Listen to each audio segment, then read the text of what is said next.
pueblo de México, tan alegre, con capacidad de tantas cosas, y a la vez con tanto sufrimiento, ¿no? Tratan de mantener esa historia linda que tiene usted. Dicen que hay mexicanos creyentes y mexicanos ateos, pero los creyentes y los ateos son guadalupanos también. Así que un saludo para todos.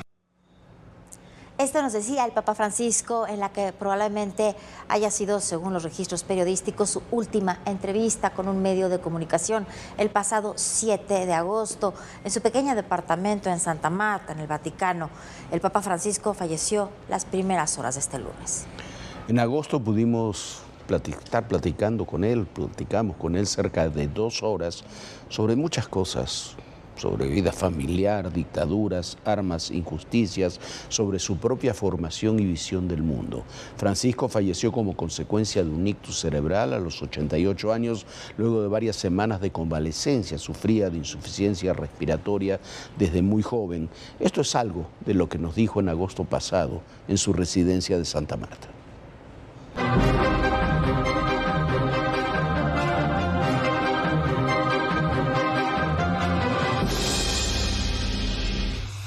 El trabajo infantil es impresionante. La explotación de chicos para trabajo es impresionante. Hay lugares del mundo donde la esclavitud del chico es cotidiana. Y pensar que si durante un año no se fabricaran armas, se acaba el hambre del mundo. Le decía el Economo, hablando de la economía y qué sé yo, que hablando de inversiones y todas esas cosas, que hoy día las acciones que dan más provecho son las de la fábrica de armas. Platicábamos un poco hace ratito, me encantaría poderlo tener grabado, de cómo hay que conocer la historia, la violencia, las cosas atroces que hay para que esta historia no se repita. Cómo hacer que la gente entienda lo que ya ha sucedido, la maldad que ha habido, para que no se repita. Pues el juego de la calecita, ¿viste? Uno se olvida, en el olvido queda. Uno se olvida. Y es la anestesia peor olvidarse, ¿no? La guerra destruye la biología. Ahora, platicábamos hace un minuto, lo otro terrible es que en México no vivimos una violencia del Estado contra la población, no es como se vivió en Argentina o en otros países, es la violencia de los grupos criminales. Me parece todavía más terrible que los grupos criminales puedan ejercer tal nivel de violencia sobre la propia población. Y grupos criminales además que tienen sus propias deidades, sus propios ritos, que son terribles. ¿Qué mensaje se le puede dar a esa gente? ¿Qué mensaje de paz se le puede dar a eso? Y si vos te encontrás con uno de los integrantes de ese grupo, lo querés acariciar, vas creyendo que lo querés matar. No saben la caricia, no saben lo que es la ternura. Impresionante. No saben lo que es la ternura. La familia es importante. Cuidar a la familia. Pero luchar, no bajar los brazos. No, bueno, como hacía mi abuela. A ver, en un minuto yo quería hablar, porque queremos hablar un poco de la abuela de Ana, de Esther Palestrino de Arial, que usted la conoció desde muy joven, tenía 16 años trabajando juntos. Esther fue secuestrada y asesinada durante la dictadura militar, fue una de las fundadoras de las Madres de Plaza de Mayo, buscando a la mamá de Ana, que estuvo secuestrada en aquellos años. ¿Cómo era Esther? Era un mujerón. Una mujer decidida, muy madre, o sea, no era una ideóloga, no, una mujer que trabajaba, que tenía sentido común, que ayudaba a aprender las cosas, una ayuda muy humana. Y madre, mucha gente no sabe cómo vivió usted durante esos años de la dictadura argentina, porque mucha gente lisa y llanamente no se lo imagina cómo lo vivió usted. Todos los días había noticia de gente que tomaban presa, desaparecía. Y hay que vivirla con mucho cuidado. Era provincial de los jesuitas, sí. Con mucho cuidado había que vivirla. En San Miguel había muchos escondidos. Con la excusa de que iban a hacer ejercicio espiritual. Lo teníamos guardado.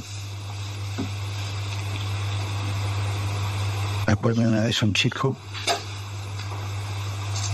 se había casado hacía poco, 2 años, tenía una nenita, trabajaba en el observatorio cercano y ya se lo llevaron.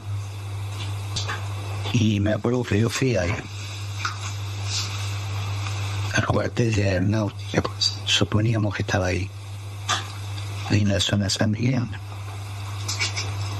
Y convergí. Que estaba a cargo, parecía un hombre bueno. No, acá no tenemos nada. Yo sospechaba que estaba ahí casi seguro. Y le dije, mire, esta gente que es detenida vive el infierno, pero ustedes se lo obtienen. Van a venir a otro infierno peor. No sé qué le dije. Se ve que era un hombre bueno. Y eso fue a la mañana. Casi me lo dije. A la tarde, eso era 5. Pasó por el colegio. Y me dijo, lo van a dejar libre esta noche. En tal lugar. No digan nada. Fuimos. Le avisé a la mujer. Fuimos allí. Y lo dejaron un auto, lo dejó libre ahí.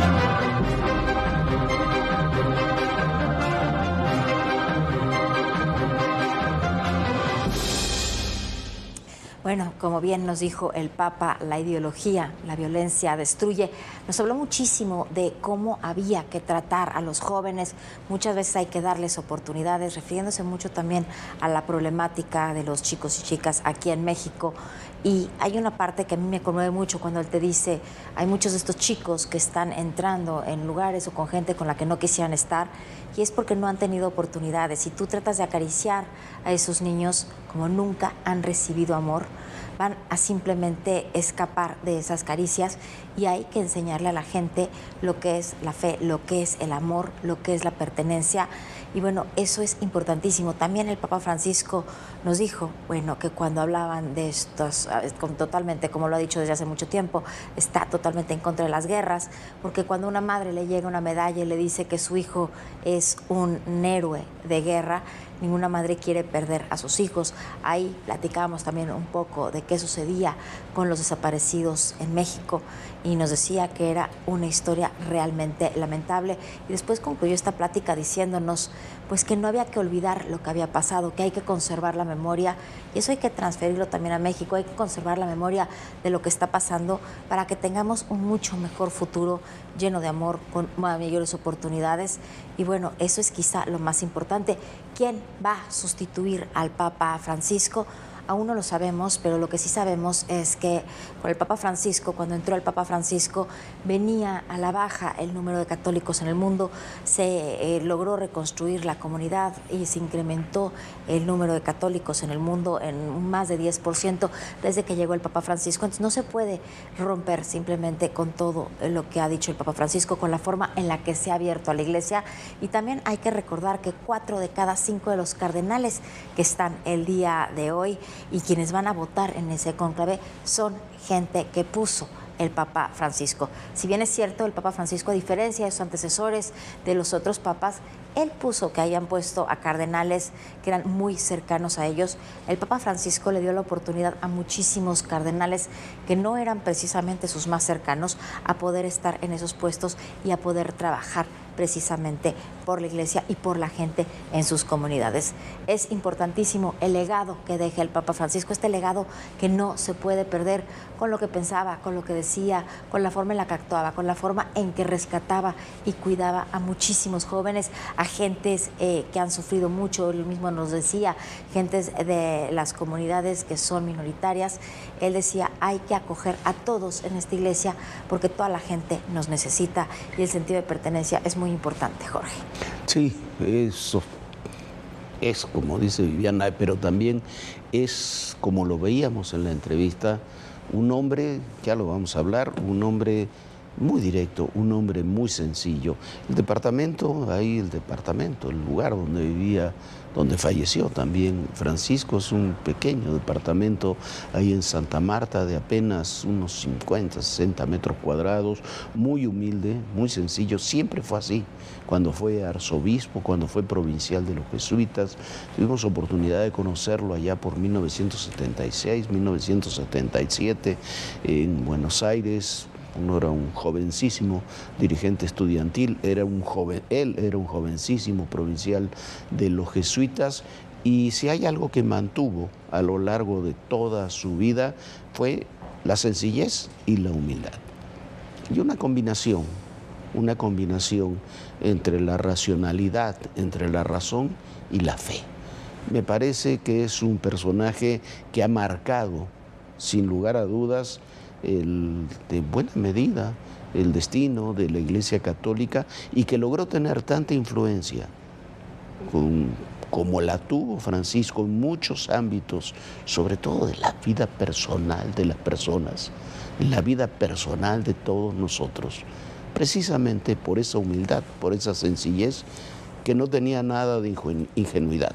Porque si algo no era Francisco, era un hombre ingenuo, era un hombre culto, un hombre formado, un hombre informado al detalle de lo que sucedía en el mundo, y que tomaba posiciones, a veces públicas, a veces simplemente las tomaba, como en esta entrevista que tuvimos con él, con un gesto, con una declaración, con una frase que lograba cambiar muchísimas, muchísimas cosas. Del que somos el primer país exportador. Renunció, ¿por qué? Porque no estaba de acuerdo en La magnitud que ha tenido el narcotráfico mexicano. las confrontaciones, las reacciones.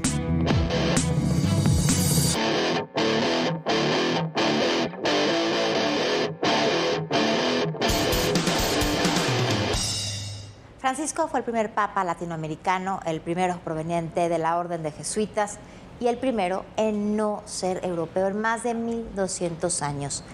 Este fue el Papa Francisco. Come vorrei una chiesa povera e per i poveri. Así se expresó apenas unos días después de su elección en febrero de 2013. El Papa Francisco no solo convirtió esta frase en una declaración de intenciones, sino en el eje central de su papado.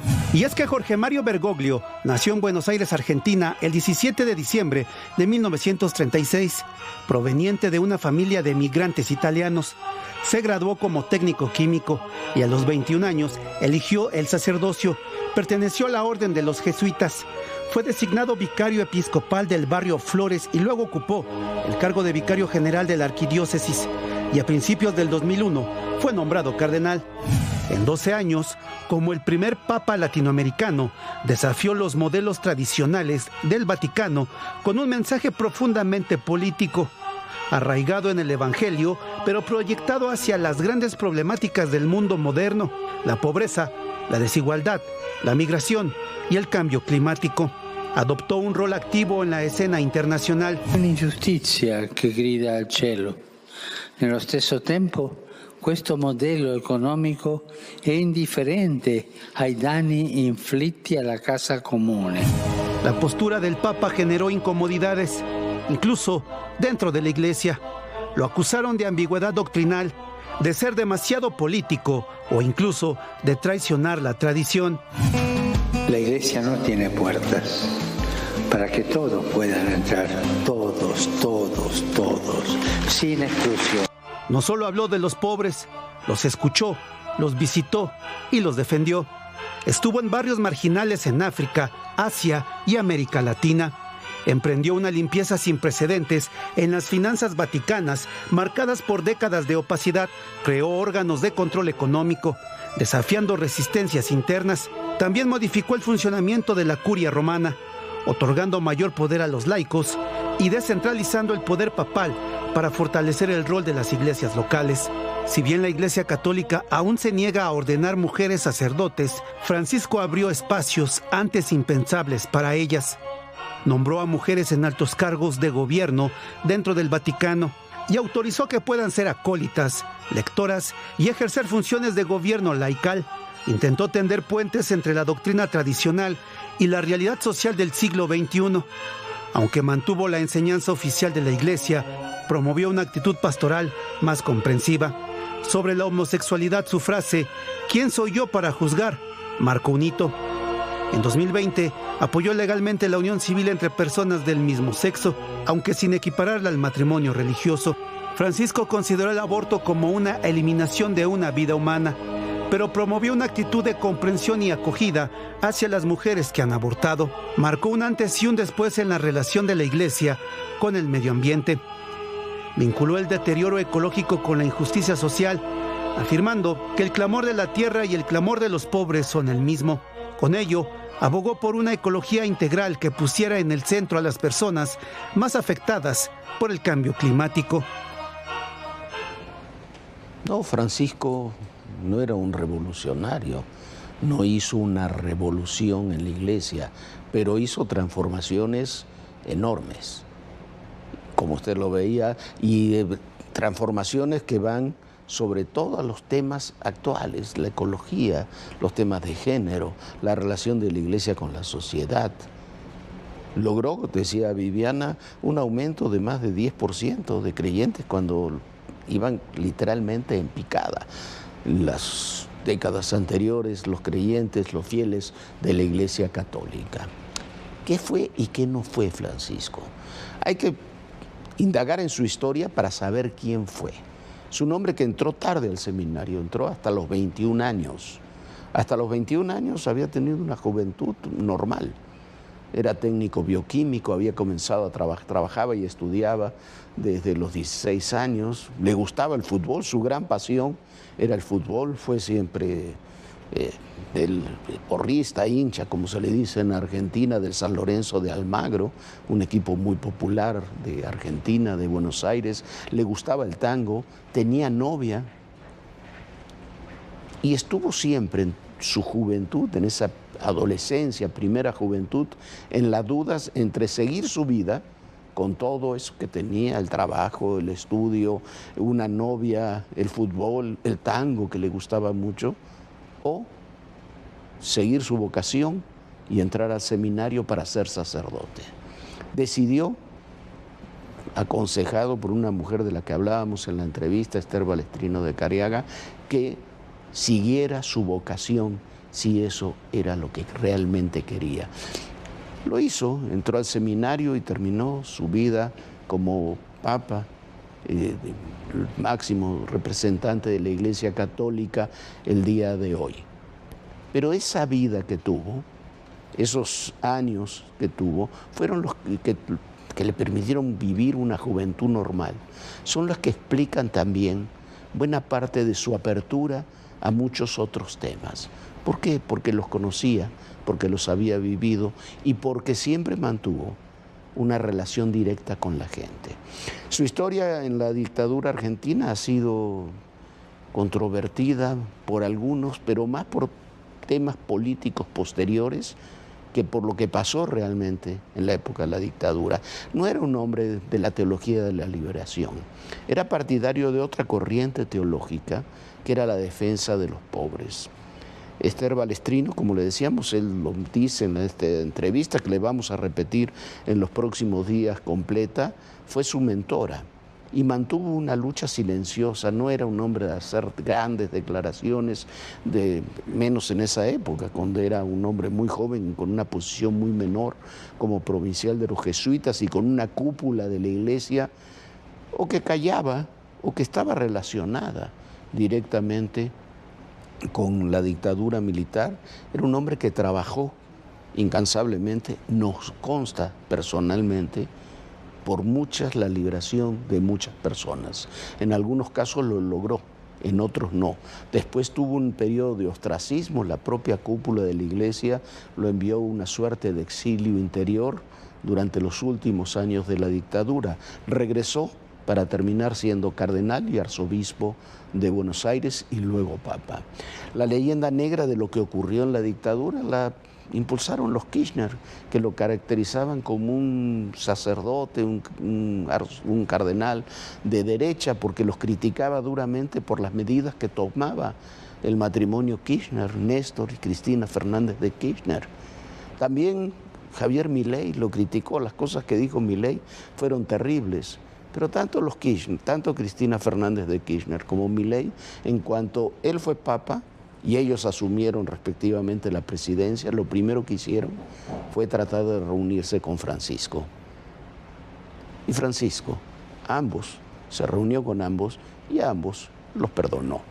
La reforma del Vaticano fue profundísima. Hay temas como corrupción, pederastía, mujeres, inclusión, renovación, que son temas que quedarán, que será muy difícil, casi imposible, podría decir, que se pueda echar para atrás. Ese es el legado. Vamos a seguir hablando en los próximos días que deja Jorge Bergoglio, el Papa Francisco, Viviana. Bueno, y ayer, domingo de Pascua, el Papa Francisco había sorprendido a todos cuando participó en las ceremonias en la plaza de San Pedro y recorrió las calles en su papamóvil. Fue su despedida. Había estado solo unos minutos con el vicepresidente de Estados Unidos, con J.D. Vance, que estaba de visita en Roma, y poco después, en el mensaje con motivo de la Pascua, criticó duramente el armamentismo, la guerra y también defendió a los migrantes.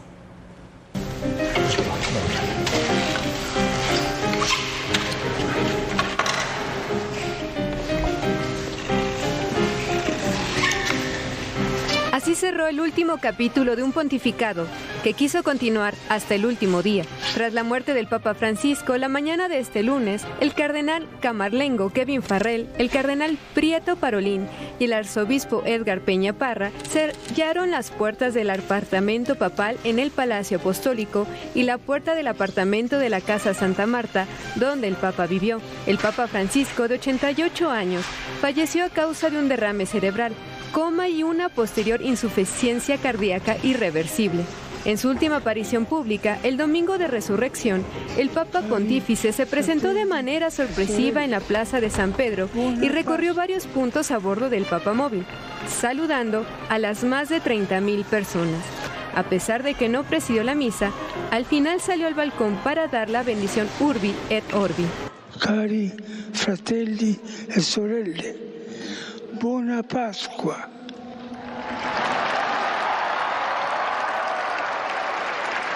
A pesar de la enfermedad, el Papa Francisco continuó con las labores diplomáticas.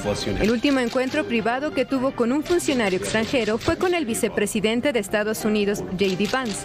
La reunión duró menos de 20 minutos. Tras darse a conocer su muerte, el vicepresidente estadounidense escribió en su cuenta de X que su corazón estaba con los millones de cristianos de todo el mundo que lo amaron. Mientras que el presidente de Estados Unidos, Donald Trump, también dedicó unas palabras al Papa Francisco durante una ceremonia de Pascua en la Casa Blanca. I just signed an executive order putting the flags of our country, all of them, all federal flags and state flags, at half-mast in honor of Pope Francis. So he was a good man, worked hard, he loved the world, and it's an honor to do that.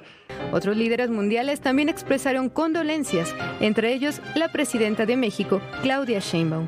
Papa Francisco fue un humanista, un hombre que estuvo cerca siempre del más humilde, de los pobres.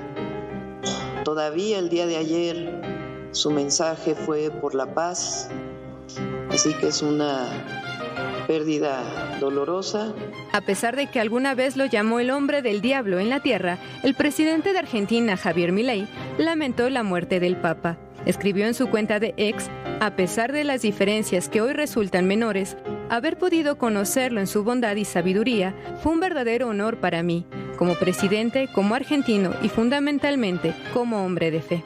En los próximos días se realizará la despedida del Papa Francisco, que incluye una sepultura sencilla, tal y como lo decidió en vida. Y dentro de 15 días, el Colegio de Cardenales integrará el cónclave para iniciar el proceso de votación y elección del nuevo líder católico.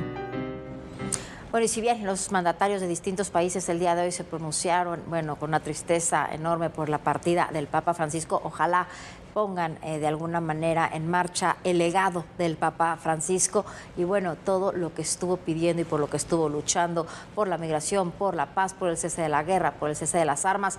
Bueno, es muy importante el mensaje del Papa Francisco y hay que leerlo muy bien y ojalá los dirigentes de todo el mundo pudieran y puedan leer y analizar bien este mensaje. Jorge, nosotros ya nos vamos. Muchísimas gracias por habernos acompañado. Jorge, bonita noche. Muy buenas noches, Viviana, muy buenas noches a todos ustedes. En los próximos días repetiremos, tendremos la entrevista completa en todo su contexto con el Papa Francisco que mantuvimos el 7 de agosto pasado, pero por lo pronto recuerde, en el poder y en la política todo, pero absolutamente todo es personal. Muy buenas noches, gracias.